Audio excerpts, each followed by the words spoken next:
E aí, gente boa, tudo bom com vocês? Vamos continuar hoje a saga aí do Templo de Ezequiel. Chegamos hoje então na quinta parte. No playlist é o sexto vídeo, porque conta ali também os capítulos 38 e 39, que fala de Gog e Magog. Mas nós já estudamos o capítulo 40, 41, 42, 43, agora é o capítulo 44. Só fazendo aqui uma pequena resenha do que já foi falado nos capítulos anteriores. Bom, nós vimos no capítulo 41, 42 e 43 toda a medida do templo. Nós vimos ali a medida do templo, né, do pátio, das torres que ficam de vigia. Nós vimos ali o Palácio Real, nós vimos ali como que é o altar, nós vimos ali também como que é a medida do santuário, o Santo dos Santos. Então, tudo foi mostrado para Daniel, detalhe por detalhe, seu tamanho. Mas no capítulo 43 nós vemos uma coisa interessante acontecendo ali, que a glória do Senhor entra ali e ele pede para que se tire os profanos dali de dentro. Ou seja, é um templo que não foi construído no reino milenar. Ele foi construído um pouco antes do reino milenar. Porque no reino milenar não tem como entrar profanação no Santo do Santo. Não tem como. Então só pode ter sido alguma profanação que aconteceu antes da vinda do rei. Então no capítulo 43, vem a glória, entra ali, emite a ordem para que se tire os cadáveres, ele vai fazer uma reclamação de incircuncisos que estavam ali, fazendo serviços que não eram para fazer. Fizeram também casas, né, ou lugares para poder descansar do lado do templo, com uma parede só de divisão. Ele considerou isso uma abominação e que era para que eles pudessem prestar atenção na lei do templo e que tudo que estava escrito ali. Isso é no capítulo 43. No capítulo 44, agora sim, né, entra o príncipe. O príncipe chega ali no templo depois deles terem feito tudo aquilo que o Senhor mandou fazer para que ele pudesse voltar ali. Então, no capítulo 40, 41, 42, você vê a construção, você vê como que os sacerdotes estão trabalhando ali. Eu já expliquei na aula passada que os sacrifícios que estão ali, eles interpretam por estarem debaixo da lei de uma maneira literal, né? Deus não recebe o sacrifício, mas Deus recebe ali o coração sincero de alguns deles ali. Tá? Foi falado sobre a ordem de Zadok, sobre os levitas, né? E hoje nós vamos falar sobre a porta fechada. O porquê que a porta é fechada e alguns mais ofícios desses sacerdotes que conseguem entrar no reino milenar. Vamos lá. Então, ó, você viu que eu vim para cá, para o portão do leste, tá? Portão do leste, porque agora ele vai se dirigir para esse portão aí. E é esse portão que vai ficar fechado. Olha aí, ó. O homem me levou até o portão de fora, do lado leste da área do templo. O portão estava fechado. Ele vai explicar o porquê que o portão foi fechado. Então o Senhor me disse: este portão ficará fechado. Nunca será aberto por homem algum. Tá? Ninguém poderá usá-lo, porque eu, Senhor Deus de Israel, entrei por ele. Então, no capítulo 40, 41, 42, até no capítulo 43, o Senhor não vem. Vem a glória do Senhor, a luz do Senhor se apresenta ali, emite uma ordem: olha, eu vou voltar, mas para eu voltar vocês vão ter que fazer isso. Eles fazem isso, o que eles fizeram está lá no vídeo anterior, e agora sim, o príncipe vem, o Messias vem. O Messias vem e ele entra por esse portão aqui.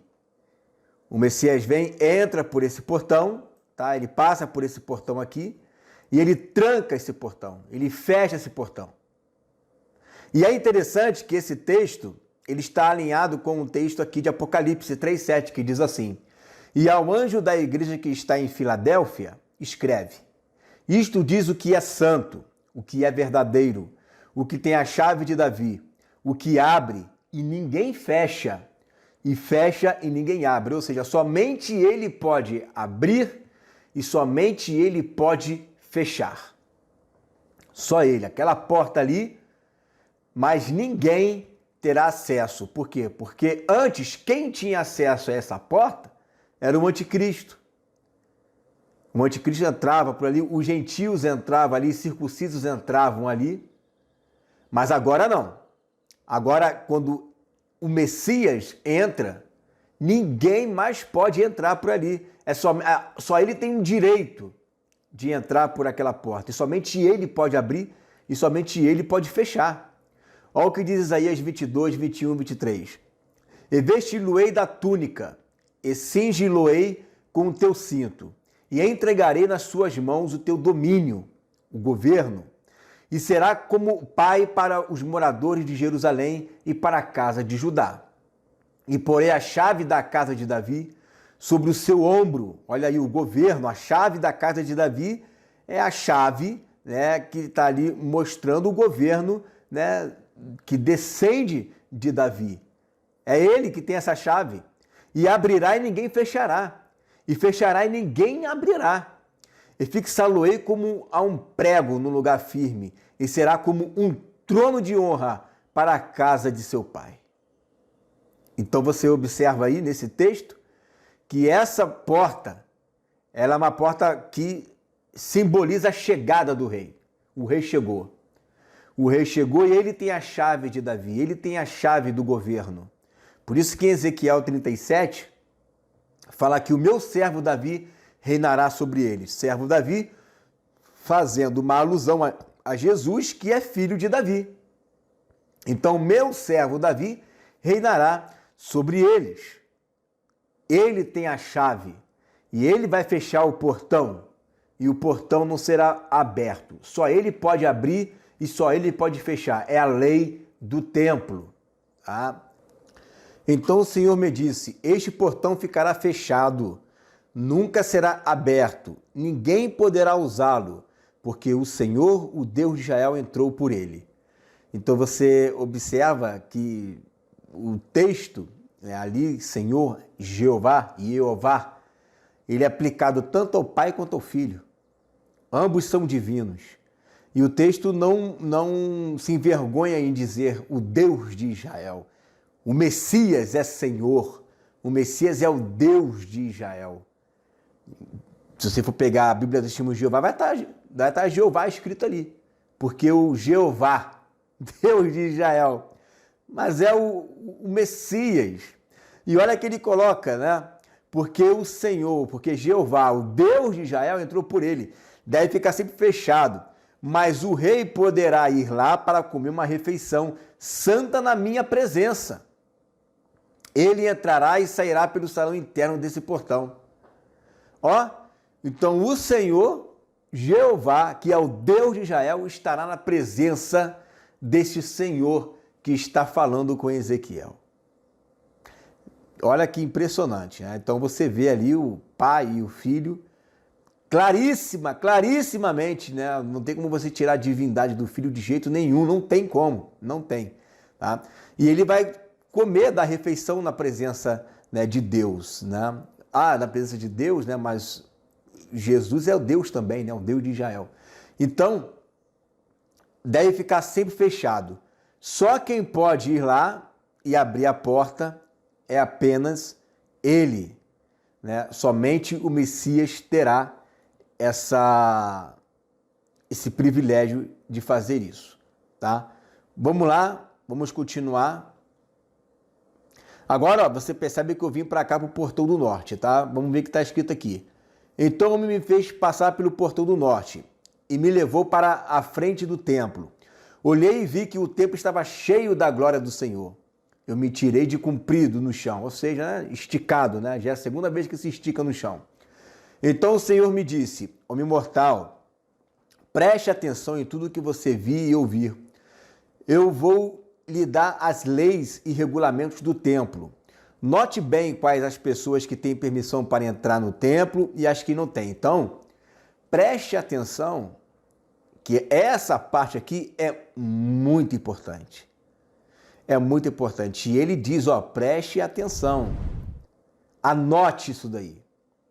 Porque é a lei do templo. Preste atenção, anote. Então vamos ter que aguçar os nossos ouvidos aí.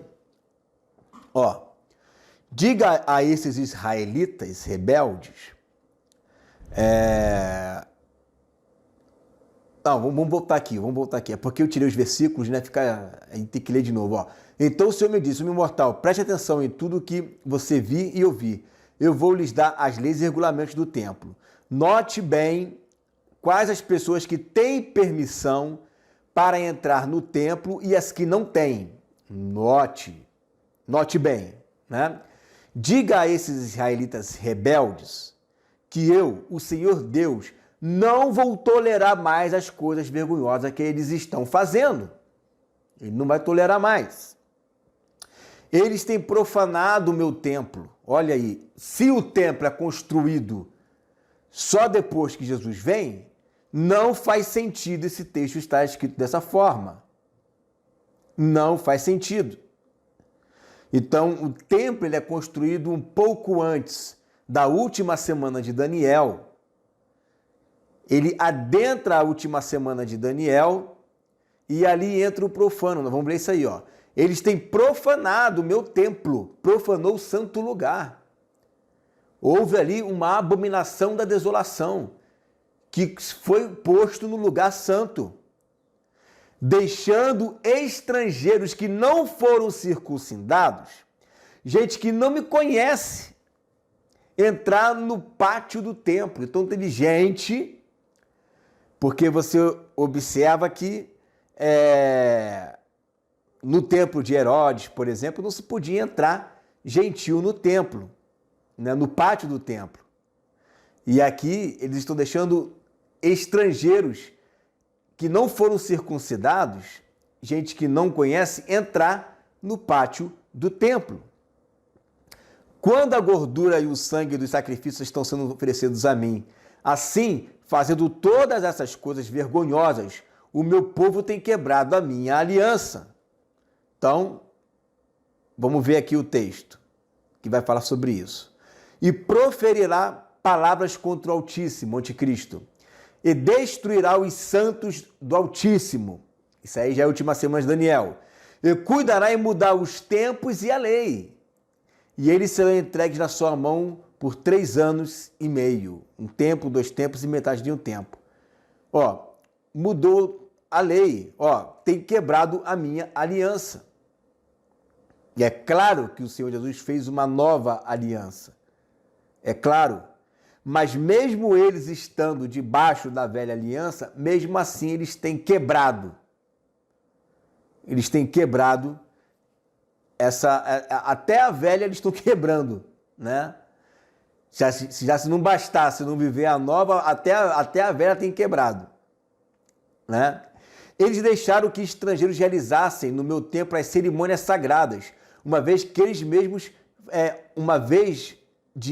eles mesmos fazerem isso. Ou seja, eram para eles terem feito isso.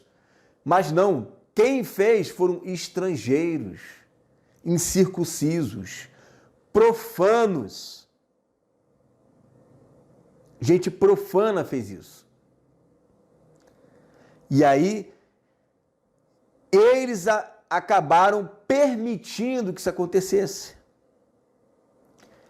Eles permitiram que isso acontecesse. Eu sou Deus, eu sou o Senhor Deus, afirmo que nenhum estrangeiro que não foi circuncidado, que não me obedece, entrará no pátio do meu templo, nem mesmo o estrangeiro que esteja vivendo no meio do povo de Israel.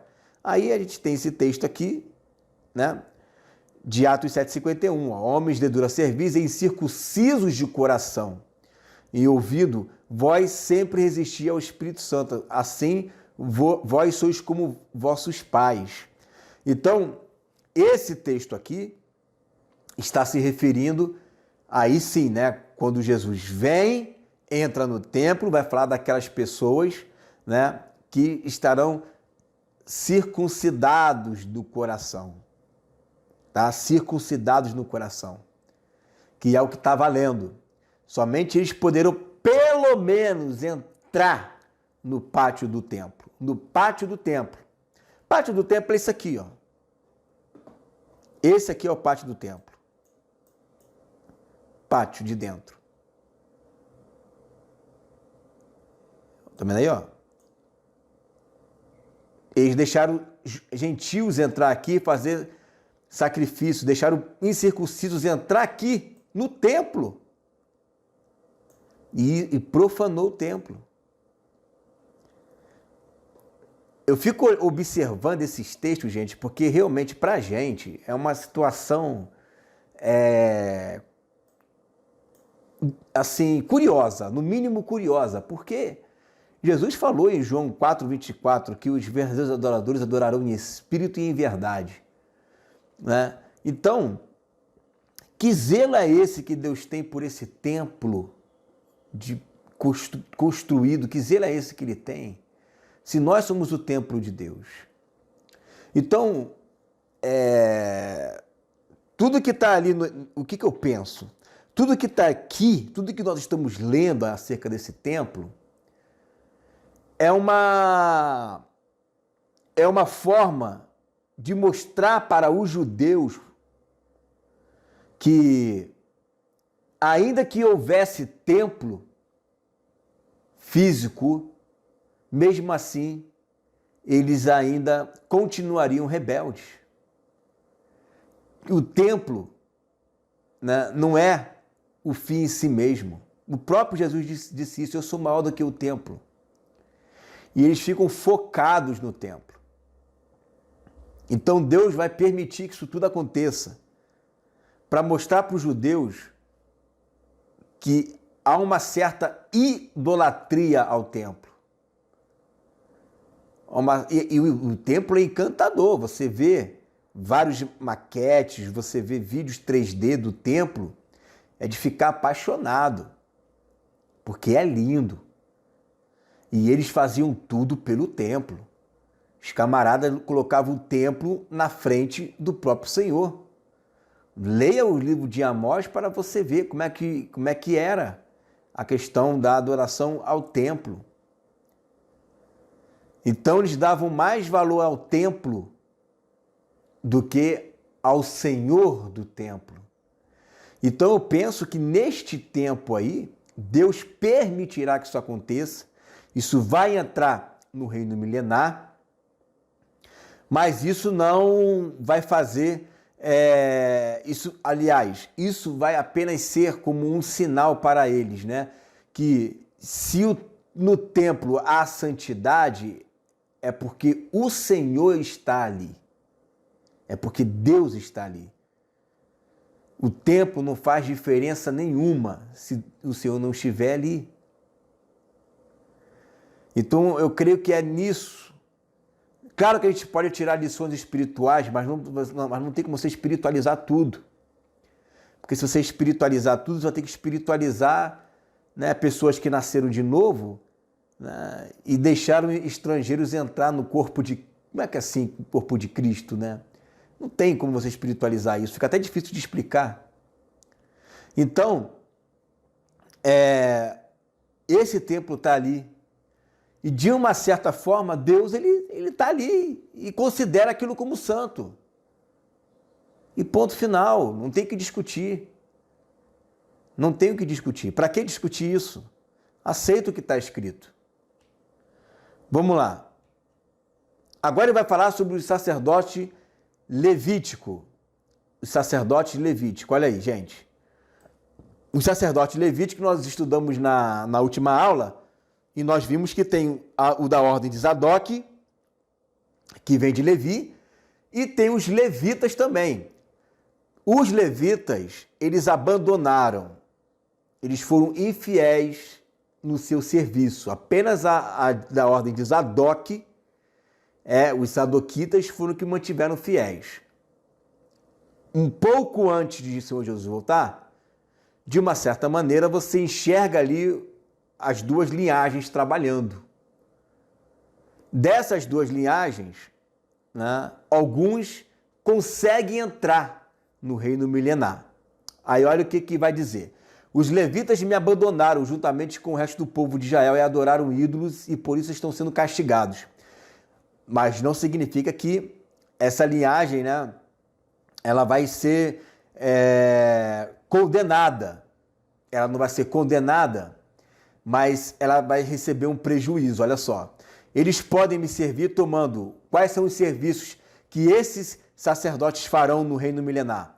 Conta dos portões, vão tomar conta dos portões, fazer serviços do templo, podem matar os animais, aí espiritualmente falando, claro, porque aí o príncipe já entrou, que o povo traz com as ofertas para serem completamente queimadas como sacrifícios, e ficarão no meio do povo prontos para servir, tá? Eles se encarregaram no passado do culto de ídolos para o povo de Israel, assim fizeram os israelitas pecarem. Por isso eu, Senhor Deus, juro solenemente que serão castigados. Então, eles vão fazer serviço do templo, vão ficar nos portões, eles vão deixar de fazer serviços aqui, ó, e vão passar a fazer serviços por aqui, né? Vão cuidar dos portões, vão estar abençoando o povo, né? Vão estar vindo aqui no meio do povo. Mas o que eles vão fazer, né? Eles vão fazer serviços do templo. O que são os serviços do templo? É aquele sacrifício que você faz aqui, ó. Deixa eu ver se aparece aqui. Como é que eu vou achar agora essa imagem? Mas tem umas... Acho que eu já sei onde é que tá. Não sei, deixa pra lá. Mas tem umas mesinhas aqui que é para imolar os animais e eles vão ficar fazendo isso, né? Essas imolações. Claro que, como eu falei, né? Isso é espiritual, porque agora o príncipe já chegou. Então, o que eles vão fazer são intercessões, né? São sacrifícios espirituais que o apóstolo Pedro fala, né? Então, eles ficaram no meio do povo fazendo sacrifícios espirituais ali, fazendo serviços do templo, arrumando, limpando, varrendo, né? E esse vai ser o castigo deles, tá? Então são pessoas que vão estar trabalhando ali no templo, mas que não estarão glorificados. Olha aí, ó. Eles não me servirão como sacerdotes, não estarão glorificados, nem chegarão perto de nada que seja santo para mim, nem entrarão no lugar santíssimo. O castigo pelas coisas vergonhosas que eles fizeram é este. Eu os encarrego de guardar o templo e de fazer todos os serviços dele. Então eles vão entrar, os sacerdotes da tribo de Levi, de sangue, tá? Porque tem gente que pensa que eu não sou dispensacionalista, tá, gente? Eu não sou dispensacionalista. Mas eu acredito que Deus tem sim um plano, um propósito com os judeus de sangue. Tá claro isso, porque deles que é a lei, que é a aliança. Tudo é deles. Nós é que fomos enxertados nele. Nós é que fomos, né? Então, Deus tem sim um propósito. É só você ver o que é a grande tribulação em Israel. Aonde que entra o anticristo? Onde é que vai ser a sede do governo? Onde vai ser o Monte Sião? Onde é o Monte Sião? Então, é tudo ali. Deus tem um propósito com os judeus de sangue, sim, né? E esses judeus de sangue que nasceram e morreram aprendendo a lei o tempo todo, que a lei foi dada para eles, né? Essas pessoas, eles foram desobedientes. Deus, então, fez um juramento para a linhagem levítica. Essa linhagem levítica aí não são os eleitos, porque se fossem eleitos, né, haveria uma outra forma de falar. Então eu não posso explicar tanto aqui, senão vou entrar num outro assunto. Mas eles são não eleitos de Deus, que fazem parte do Israel de sangue e foram rebaixados. dentro da linhagem carnal de sangue de sacerdote, eles foram rebaixados a guardas de Israel. Olha aí, ó, guarda, vão ficar aqui na guarda. Vão ficar aqui nessas torres aqui, ó. E qual vai ser o castigo deles? Eles vão ver a igreja, ex-gentios, entrando para lá e para cá, e eles que se julgavam donos da lei, né, senhores guardadores da Torá, vão ficar ali de guarda, observando gentios, eu entrando por ali, né, um brasileiro entrando, enquanto que eles vão ficar ali observando a gente entrar, né? Então esse é o castigo, né, que Deus está pondo para eles, e Deus jurou, né, que eles receberiam esse castigo, certo? Vamos continuar então? Agora vamos falar sobre a tribo de Zadok. Essa tribo de Zadok também é interessante. Olha só, gente. O Senhor Deus disse: porém, quando todo o resto do povo de Israel se afastou de mim, os sacerdotes da tribo de Levi, que são descendentes de Zadok, continuaram a me servir fielmente no templo. Então é o outro grupo, né? Um se desviou e o outro, né, se manteve fiel. Agora, eles me servirão e virão até a minha presença para me oferecer a gordura e o sangue de sacrifícios espirituais, né? Sacrifícios pacíficos. Somente eles entrarão no templo, servirão no meu altar e se encarregarão do culto no templo. Quando entrarem pelo portão do pátio de dentro do templo, deverão vestir roupas de linho. Quando estiverem de serviço no pátio de dentro do templo, não deverão usar nada que seja feito de lã. Isso nós até explicamos um outro vídeo, se não me engano, no capítulo 42, né? Sobre essa troca de roupa aqui. Eles vêm para cá, trocam de roupa. Aliás, eles vestem as suas roupas, né? Vêm para cá, entra por aqui, vem nas câmaras aqui do lado, né? Essas câmaras é onde eles vão fazer a troca de roupa, que são essas câmaras aqui. Deixa eu ver se essa tela aqui dá para mostrar melhor, dá para mostrar um pouquinho melhor, ó. Eles entram aqui, entram nessas câmeras aqui, vão vestir a roupa sacerdotal, vão fazer o serviço do templo e depois eles vão trocar de roupa para poder ir para casa, né? Porque já cumpriram o seu expediente. Nós já explicamos isso nos outros vídeos. Aqui só está repetindo a mesma coisa, tá? Ó, quando estiverem de serviço no pátio de dentro do templo, não deverão usar nada que seja feito de lã. Deverão usar turbantes de linho e calças de linho, mas para não suarem. Opa! Vamos devagar, para não suarem. Por que vão suar? Não estão glorificados? Não usarão cinto antes de saírem para o pátio de fora, onde o povo está. Deverão primeiro tirar as roupas que usarem ao servirem no templo, deixando-as nas salas sagradas. Eles deverão vestir outra roupa, a fim de evitar que a sua roupa sagrada prejudique o povo. Ó, os sacerdotes não devem rapar a cabeça, nem deixar o cabelo ficar comprido, mas devem cortá-lo com decência. Ou seja, o meu cabelo está cortado decentemente. Não está nem comprido, não está nem careca, eu estou com o cabelo com ordem e decência, né? É mais ou menos o que ele está pedindo ali para que eles façam isso. Os sacerdotes não beberão vinho antes de entrar no pátio de dentro. O sacerdote não poderá casar nem com viúva, nem com mulher divorciada, mas somente com uma virgem israelita. Olha aí, virgem israelita. Olha como é que Deus ele faz uma restrição ao povo de Israel. Com uma viúva de um sacerdote. Gente, vamos lá. Igreja glorificada casa? Não. Igreja glorificada não casa. Tá? Igreja glorificada, Mateus capítulo 19, né? Não se casam e não dão em casamento. Não se casa. Igreja glorificada sua, fica sono de cansaço? Não.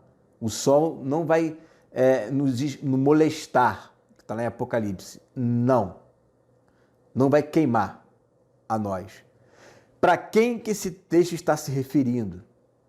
São para judeus de carne, que não são eleitos, que não são glorificados. Eles vão fazer algum serviço sacerdotal. Eles vão fazer. Isso está escrito. E eles vão poder se casar. Só que não pode ser com mulher viúva, nem com divorciada. Somente uma israelita filha de sacerdote. Né? Uma virgem ainda, né? Ou uma virgem israelita ou uma viúva, desde que seja de um sacerdote. Ou seja, são pessoas que fazem parte de Israel, são pessoas que estão ali, dentro de Israel, que eles não estão glorificados, estão casando e dando em casamento, mas estão fazendo serviços ainda braçais. Estão fazendo serviços braçais. Mas estão ali no templo. Estão trabalhando. E estão casando. E estão suando. Né? E o cabelo está crescendo. Ou seja, né, o biotipo da pessoa está ali. Né? Não pode beber vinho antes de entrar no pátio de dentro. Olha aí, os sacerdotes ensinarão ao meu povo a diferença entre o que é santo e o que não é, e entre o que é puro e o que é impuro. E eu acho isso interessante, por quê? Porque neste tempo, Deus vai mostrar para eles que o verdadeiro sacerdócio não tem a ver com linhagem de sangue, não tem a ver com o que eu faço e deixo de fazer, né, no templo. O verdadeiro sacerdote são os que fazem parte da descendência de Abraão pela fé. Isso vai mostrar para eles, né, que mesmo eles fazendo tudo isso, mesmo eles trabalhando, mesmo eles sendo de uma ordem física, carnal, sanguínea, de DNA, os glorificados são pela fé. Então, esse templo dali, eu acredito que vai servir como testemunho para os judeus, né? Para que os judeus entendam de uma vez por todas. E eles vão aprender que sacerdócio real é o sacerdócio espiritual. Eles vão entender que não é o templo que é o grande chamariz, mas que é Jesus.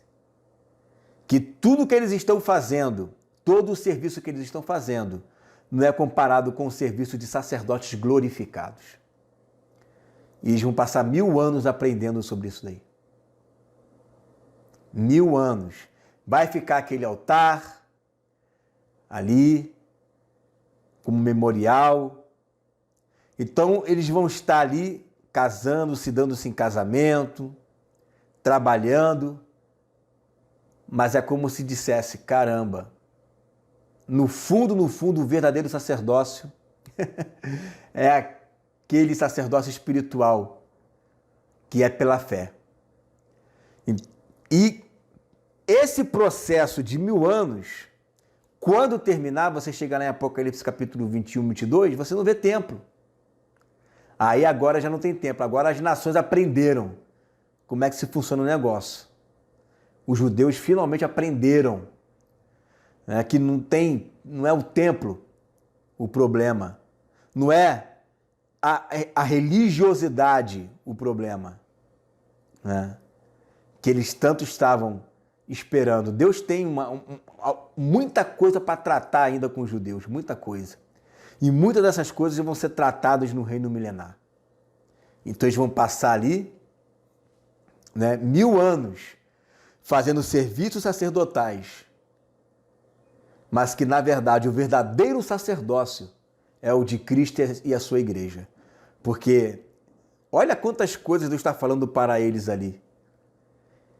E a gente está numa dimensão muito maior, né? É assim que eu entendo esse texto. Os sacerdotes ensinarão meu povo a diferença entre o que é santo e o que não é, e entre o que é puro e o que é impuro. Quando houver uma questão legal, os sacerdotes decidirão o caso de acordo com as minhas leis. Eles comemorarão as festas religiosas, olha só. E de acordo com as minhas leis e regulamentos, a manterão santos os sábados. Então, vai ter as festas religiosas, você sabe, vai ter a festa dos tabernáculos, né? Vão manter tudo aquilo dali. Mas nós já entramos no descanso. Porque nós fomos glorificados. Eles vão estar realizando, né, no próprio sábado, que é o 7º milênio, as festas religiosas deles. Mas nós já estaremos no nosso sábado perpétuo. Se é que existe sábado perpétuo, né? Mas porque nós já estaremos glorificados. Né? Nós já estaremos glorificados. Nós já entraremos no nosso descanso. Então, tudo que está acontecendo no templo é para mostrar para os judeus que, independente do que eles fazem, a realidade é a igreja. A realidade somos nós. Porque, se você for parar para pensar, o judeu em si, gente, ele não pensa em corpo glorificado, essas coisas. Ter corpo glorificado, ter o corpo semelhante ao de Jesus, eles não almejam isso. Eles almejam um reino onde Jesus reina e eles querem estar ali, fazendo os seus sacrifícios, fazendo as suas oblações, vivendo no reino de paz, é o que eles desejam. Mas em contrapartida, nós estaremos ali também, para poder mostrar para eles o que eles tanto almejaram não é comparado com a glória que em nós é revelada. Por isso que nos outros textos diz, né, que é para a vergonha deles. Né? O sacerdote não deverá tocar no morto, porque se fizer isso ficará impuro. Ó, isso cabe a mim? Eu vou ficar impuro se eu tocar no morto? Eu não vou ficar impuro se eu tocar no morto. Eu vou estar glorificado? Eu vou perder minha glorificação por causa disso? Mas poderá tocar no cadáver do pai ou da mãe, ou de um filho, ou de um irmão, ou de uma irmã solteira. Depois que ele se purificar de novo, deverá esperar 7 dias. Gente, o texto está claro, não tem sombra nenhuma de dúvida, não tem como você espiritualizar isso daí, não tem como você espiritualizar, tá? Porque já é um texto pós-vinda de Jesus, está falando de sacerdotes israelitas que fazem parte da descendência de Abraão, mas da carne, que vai ter um ofício ali, mas é um ofício que ainda não é comparado ao verdadeiro ofício. Eles vão estar lá fazendo, se purificando. Isso não é para a igreja. Isso não é para o corpo de Cristo. Quando eu falo igreja e corpo de Cristo, eu falo de judeus que ressuscitaram na primeira ressurreição, glorificados, que fazem parte do corpo de Cristo. Esse texto não é para a gente. A gente não entra nisso daqui. Não entramos nisso daqui. Nós já estamos glorificados. Não tem lógica um negócio desse. Então entrará no pátio de dentro do templo e oferecerá um sacrifício pela sua purificação. Não faz sentido ser igreja, gente. Para que assim possa servir de novo no templo. Sou eu, Senhor, Deus, quem está falando. Então esse templo aí é um templo em que Deus ele vai utilizar no reino milenar como um método de ensino para os judeus, para mostrar para ele que eles querem um templo, Deus vai estar ali do jeito que eles queriam. Mas esse Jesus que está ali, ele não vem sozinho, ele vem com um corpo, ele vem com a igreja. E que vamos estar fazendo um serviço bem melhor do que eles. Né? E eles vão aprender isso. Quando chega no reino eterno, em Apocalipse 21, 22, aí você já não vê mais isso, nem templo tem mais. Deus é tudo em todos. Então vão ser 1000 anos de aprendizado, de memorial, né, de vergonha para o povo judeu. É tempo de glória? Claro que é. Claro que é tempo de glória, né? O Messias voltou, gente. Mas eles vão, como o texto mesmo diz, né, haverá um castigo para eles. Gente que era sacerdote vai ser guarda. Deus jurou que isso iria acontecer. Então, o livro de Ezequiel é um livro fenomenal, porque ele está mostrando, né, que Deus tem um trato ainda com o povo judeu. E esse trato não é só na grande tribulação, ela vai percorrer durante 1000 anos ainda. 1000 anos. E vamos continuar estudando, né? Vamos para o capítulo 45, que vai ser aonde vai ser distribuído as terras, né? Esse capítulo também é muito interessante. Amém? Fique com essa palavra em nome de Jesus.